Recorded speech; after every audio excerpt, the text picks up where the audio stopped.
ప్రస్తుతం ఎండల తీవ్రత, వడదెబ్బ దృష్ట్యా ప్రతి ఒక్కరూ మంచినీరు, మజ్జిగ త్రాగుతూ పని ఉంటేనే గానీ బయటకు వెళ్లకుండా జాగ్రత్తలు పాటించాలని నారాయణ సేవ అధ్యక్షురాలు ప్రాణిక్ హీలింగ్ వైద్యురాలు ఎం వరలక్ష్మి పేర్కొన్నారు. రమణపేట ఏపీఐసి కాలనీలో నారాయణ సేవ అధ్యక్షురాలు ప్రాణిక్ హీలింగ్ వైద్యురాలు ఎం వరలక్ష్మి సౌజన్యంతో వృద్ధులకు పాదరక్షలు, విసనకర్రలు, మజ్జిగ పంపిణీ జరిగింది. ఈ సందర్భంగా ఆమె మాట్లాడుతూ రోజుకి ఎండ తీవ్రత పెరుగుతున్నందున వృద్ధులు తగు జాగ్రత్తలు తీసుకోవాలన్నారు. 11 గంటలు దాటితే బయట తిరగరాదని, కాటన్ దుస్తులు ధరించాలన్నారు. తరచూ మంచినీళ్ళు తాగాలన్నారు.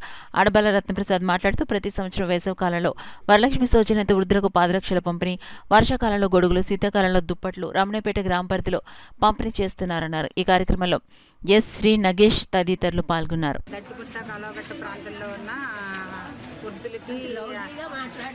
వృద్ధులకి ఒంటరి మహిళలకి ఇక్కడ సేవా కార్యక్రమం జరుగుతుంది. ఇది నేను pranic healing foundation AP Telangana తరఫున ఇక్కడికి 60 మంది సుమారు ఆడవాళ్ళందరికీ కూడా విసనకర్రలు, జోళ్ళు, మజ్జిగ ప్యాకెట్లు పంచిపెట్టడం జరుగుతుంది.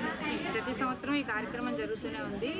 కొంచెం ఈరోజు లేట్గా చేయడం అనేది జరుగుతుంది. అందరూ దీన్ని ఎండాకాలంలో ఎండ తీవ్రతను తగ్గి ఉండడానికి ఉద్దేశంతో చేయడం.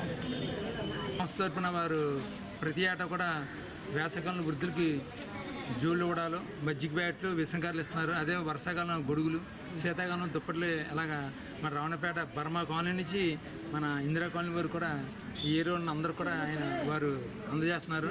మీరందరూ అంటే మానవతా దృక్పథంతో వారు ఇస్తున్నారు. యాక్చువల్ మన గ్రామం కాదు వారిది, వేరే ప్రాంతం నుంచి వచ్చి మన గ్రామ ప్రజలందరూ కూడా ఆరోగ్యంగా, సంతోషంగా, ఆనందంగా ఉండాలన్న భావంతో మరి ఇన్ని కార్యక్రమం చేస్తున్నందుకు మన గ్రామ ప్రజలందరి తరఫున కూడా వరలక్ష్మి గారికి మీ అందరి తరఫున ప్రత్యేక ధన్యవాదాలు తెలుపుతున్నాను.